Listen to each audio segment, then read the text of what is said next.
So Base Resources, we're a kind of unique mineral sand company now in that we're a mid-cap pure play mineral sand company in a sector that's been shrinking over the last couple of years with a couple of major players getting taken out.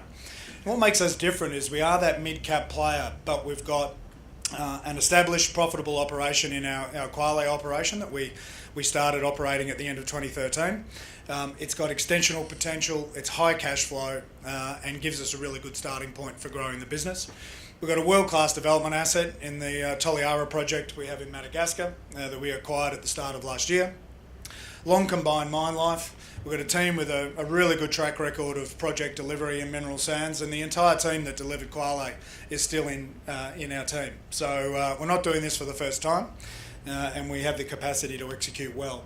And that combination of characteristics gives us some real strategic relevance in a sector that we think is going to continue to evolve. We've got a very sound financial platform. We crossed a major Rubicon on the 31st of December when we became net cash positive. So we're now working for the shareholders rather than the banks. Rather nice position to be in after having repaid over $235 million US in debt that was used as part of the original construction. Very strong shareholder base, possibly a little too concentrated, but a very, very supportive shareholder register. And we've got a market cap at the moment of around 280 million. What's enabled us to sort of have the engine we have in Kwale is the revenue to cash cost ratio. Amongst operating companies, the average for 2017 was 1.7.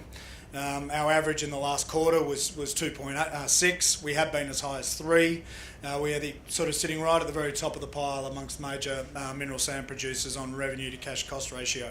This will become important when I come back to talk about Toliara in a minute. Strong earnings growth. We got this project, the Kwale project, up and running to capacity reasonably quickly. That story is all about revenue and all about price. Give you a bit of a window in on the performance culture we have in our company. It's worth looking at our safety performance. We're nearly 15 million man hours since we had a lost time injury. We've got 1,000 people working on site in Kenya, 97% are Kenyan, and in fact we haven't had a single medically treated injury in 18 months. It's a pretty good window on the sort of culture we've been able to establish in Kenya and what we'll be looking to do in Madagascar. I mentioned that Kwale has extensional potential. Where we're mining at the moment, just finishing up, is the orange in the middle. At the end of in June this year, we'll move to the light yellow area, the central dune, and all these other areas are where we're seeing some opportunity to extend the current mine life beyond the mid-2024 that we currently have.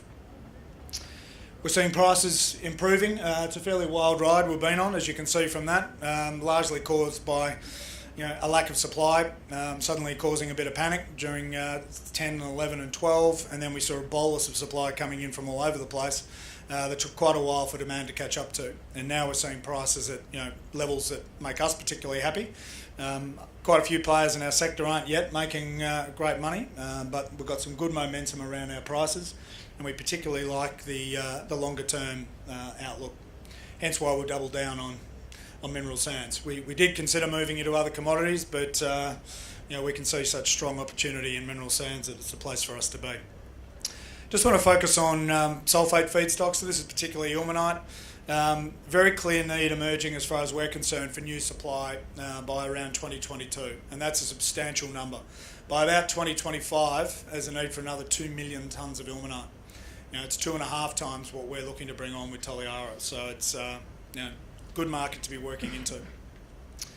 We spent a lot of time looking at assets before we settled on Toliara as what we wanted. Just to put it in context, because we can't talk about economics yet until we release our PFS in about 6 weeks' time. But if you think about it in terms of Kwale, which is one of the best operations in the world, very similar in-ground value. It's going to have a lot lower costs because of some of the simplicity of it.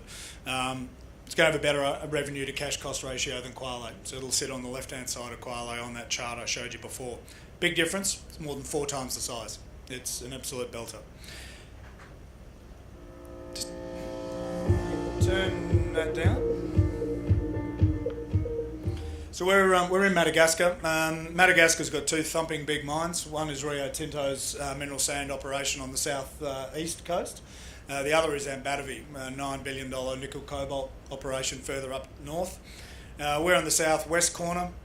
quite an undeveloped area, decent sized town there. There's about 300,000 to 400,000 people who live in the region.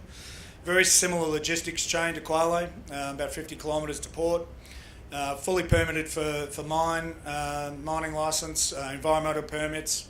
We're going to use the same mining method that we used to start Kwale, dozer trap mining. This is footage obviously from Kwale in the early days. Works extremely well as a mining method. We did transition to hydro mining at Kwale, but and we've been able to do that because of the slime content in the ore there. Can't use that at Toliara, but because one of the advantages of that deposit is only 4% slime. It's a flat-lying deposit, at surface, no stripping, and we'll just deposit the waste sand and the tail and the slime fraction back into the pit and rehabilitate it. Single concentrator to begin with. We're starting in the high grade, and then we'll progressively work through that over 4 years, and then build a second concentrator around the end of year 4. Absolutely conventional mineral sands concentration. Only difference is we're planning to use the latest sort of MT12 spirals from Mineral Technologies, much taller and a much smaller footprint for the plant. Mineral separation plant, very, very similar to Kwale. All of this is almost a carbon copy of Kwale in terms of scale, except that the process is a little simpler. There are fewer stages. The zircon circuit isn't as complicated, but it's fundamentally a replica of Kwale. 18 million tonne per annum sort of mining operation, very similar throughputs. Our engineering firm working with us on this as a joint venture between Lycopodium and Mineral Technologies, which is kind of a marriage made in heaven for us. Lycopodium got a fantastic reputation for delivering projects in Africa, and Mineral Technologies are the absolute experts in mineral sand processing technology. In fact, most of them, the plant in the plant is actually their proprietary equipment. We have to build quite a bit of infrastructure for this project. The road here we have to build all the way down. It's about 55 kilometres long, going under the existing public highway. We have to build a bridge across the Fiorina River. It's shown with no water in it because that's what it looks like for 95% of the year. And then they have about 400 mils that comes down in 17 days and it fills up. Building a shed facility out on what's called Battery Beach, back off the sort of active beach area obviously. We've managed to work out how to design the shed to be quite low. It's only about 16 metres high, so that it really does minimise the visual pollution of having that out on the beach. And then we're building a jetty out to the deep water. We're inside the lagoon that houses the existing Toliara port. Toliara port's too small for us to use, and it would involve transporting through the middle of town, so we've ruled that out. But we're inside that lagoon that has a fringing reef outside it that gives some good protection to our loading operations. We'll be able to bring in 65,000 tonne vessels, which is the largest that anyone uses in our sector. All works pretty well. All of that sort of process, if you like, is well known to us based on what we've been doing in Kwale for 5 years now. So the pathway from here, we're pedalling hard at the moment to get our pre-feasibility study out towards the end of March. That's the big step for us because we can now start talking about the project and get people seeing it the way we see it, and why we're quite so excited about it. Working towards having a DFS completed by the end of the year. That will enable us to finalise financing and be in a position to make a decision to go live around the end of the first quarter of next year.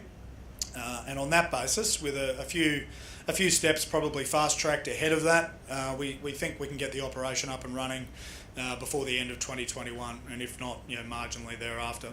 Obviously, we've got good flexibility in terms of timing. The longer we take with this thing, the more cash we have from Kwale. So it's not like we're on a burning platform. We can time it from when the market calls it forward. So. Wrapping us up, we're a team with a track record of delivery. We did very well with Kwale. We're widely recognised for that. We've got a consistent high cash flow operation at Kwale that does have extensional potential, that really does provide the baseload financing for Toliara.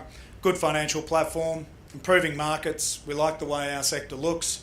We've got an advanced quality project at Toliara. We studied 40 before we decided on this, as I said, and we think it's an absolute standout in the sector.